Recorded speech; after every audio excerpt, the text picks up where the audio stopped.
O sector pesqueiro reclama un cambio na comercialización do peixe. Cas poxas en lonxa non poden sacarlle rendemento ao produto para facer fronte aos gastos de produción, que se incrementaron nos últimos tempos. A primeira parada que fai o peixe unha vez se desembarca é a lonxa, lugar onde se fai a súa primeira venta. Os compradores fanse con el en poxas á baixa, polo que o produto soe venderse ás veces a menos d'1 euro o quilo.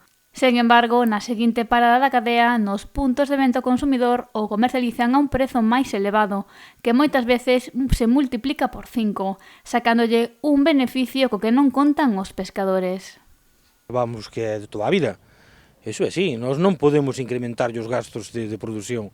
Nós temos unha subasta á baixa, nós o noso produto poñémolo na subasta, e ali o que nos paguen por ele será. O que ten que comprar terá de que meter os gastos que teña de transporte, de produción, nós non podemos. Nós, vai como nos vai ao combustible, o noso produto sempre vai o mesmo. Ou menos, ou que sea, ou máis, depende da época, depende de todo, pero nós é un mercado libre, competencia non podemos facela. Pero sinala que unha das claves para cambiar a situación sería mudar o método de comercialización.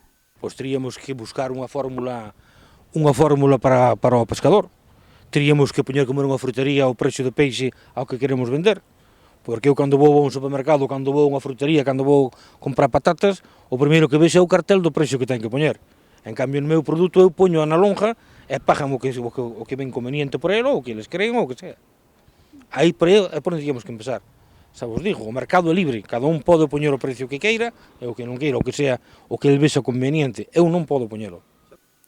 O tamén presidente da Federación Galega de Confrarías apunta que esta situación se leva arrastrando dende hai anos, pero agora repercute máis polo incremento dos gastos.